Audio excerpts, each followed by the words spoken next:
couple of episodes ago, we did an episode talking about how to be a terrible manager. Of course, this was done satirically. We don't want you to go and become a terrible manager. If you're a developer, there are similar things that you can take to heart about how to become, a terrible developer. What does it mean to be a bad developer? That's what we're talking about in today's episode. My name is Jonathan Cottrell, and you're listening to Developer Tea. And my goal on the show is to help driven developers like you find clarity, perspective, and purpose in your careers. And so we're going to talk about what it means to be a bad developer. And notice that I'm not saying what it takes to get fired as a developer. Instead, I want to focus on the kinds of actions that you might be able to take and still sustain your career, still hold a job, still continue being a developer, just not a good one. And ultimately, this will stifle your career, it'll stifle your growth, and much of what you want to do, you may never get a chance to do. So I'm going to share a list of things that will really help you become a terrible developer. Perhaps the most critical thing that you can do to become a terrible developer is to always stay distracted. And this distraction can come from anywhere, really, probably from your email at least, because that's the most common distraction that we all have. And so you can easily let that one slide by, but eventually you will get through those emails and there's going to be some lull in those emails hitting your inbox. So other ways that you might stay distracted as a developer is in endless conversations about your tooling. If you have strong opinions, or even if you have weak opinions, if you continuously discuss those opinions with other developers and you never come to any common ground, that will act as a strong distractor for you in your career. Now, let's say that you don't yet have opinions and you work with other people who do, or maybe you don't have a job as a developer at all and you want to start out your career totally distracted. Well, I encourage you, if you want to be entirely distracted at the beginning, to try to learn as many languages as possible. Now, what this will do is it will constantly keep you in that hello world state.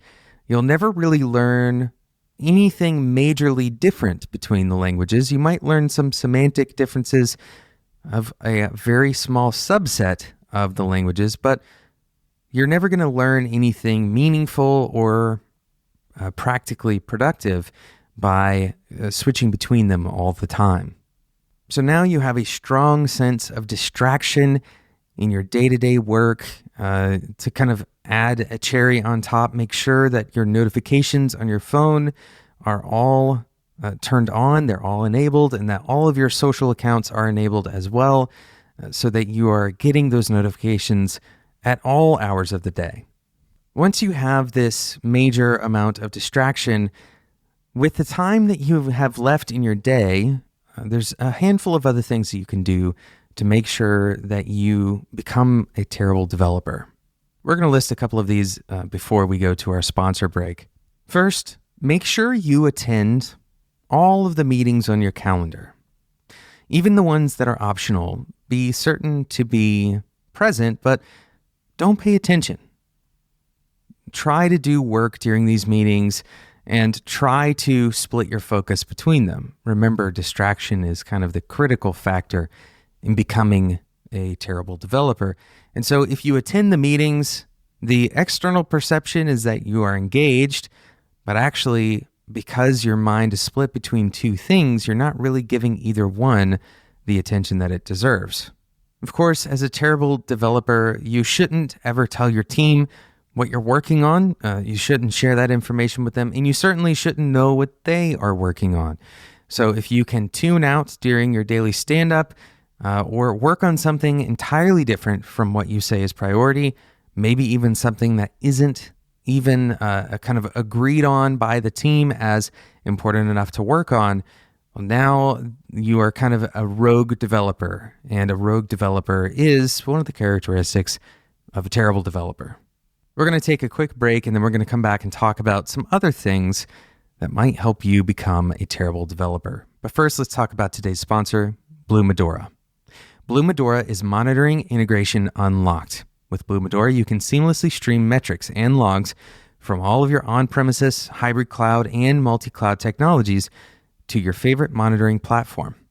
You can easily access metrics and logs from over 150 of these different sources and bring them into your favorite monitoring tool. For example, Google Stackdriver, New Relic, Azure Monitor, Wavefront, or Datadog.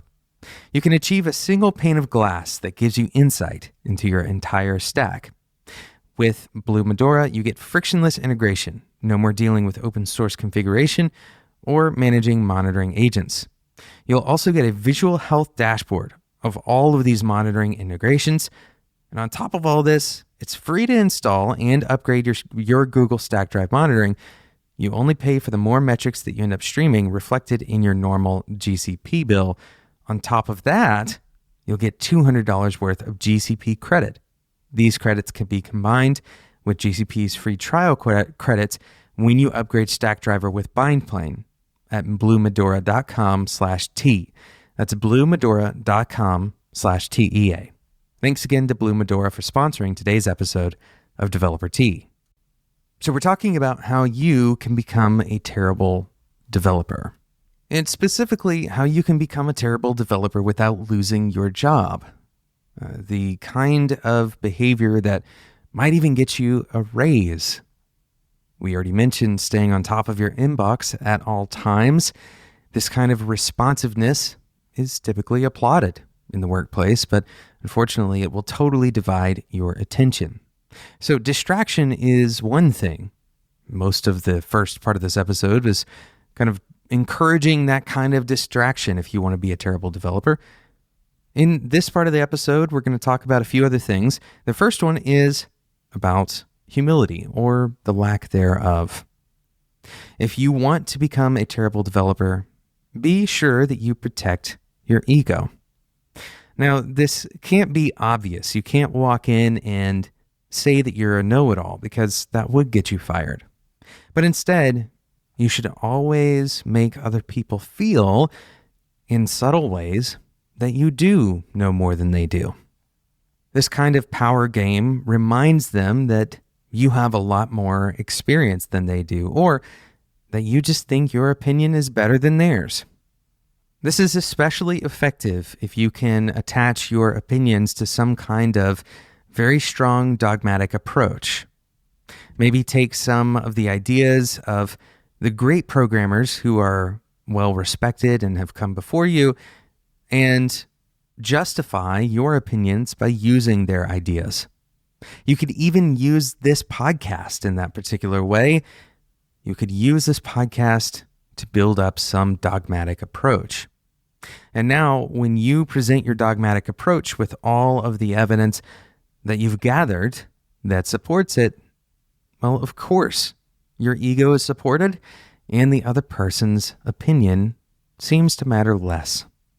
Often, this is just the criteria you need to get that raise and become a lead developer. And in that lead position, you continue to support your ego, but you can also begin to do things like over-optimize.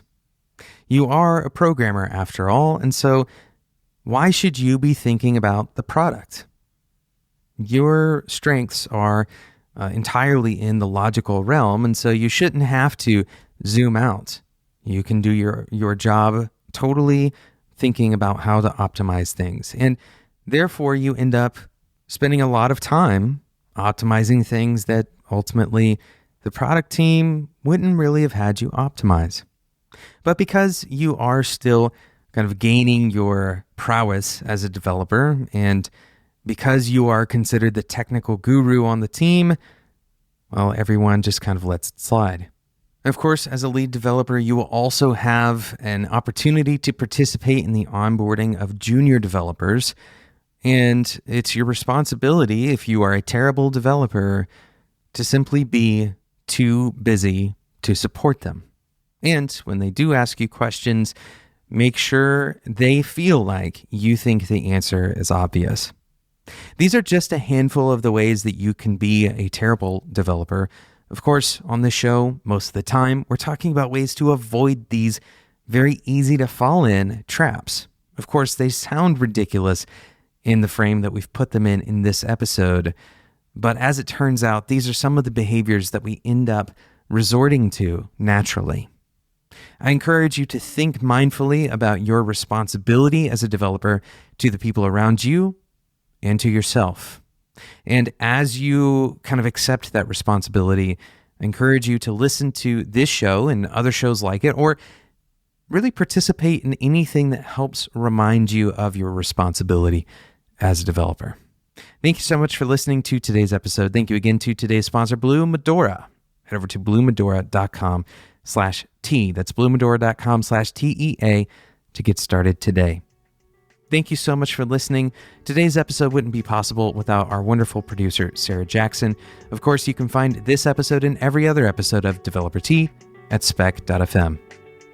Make sure you subscribe in whatever podcasting app you're listening to this episode on.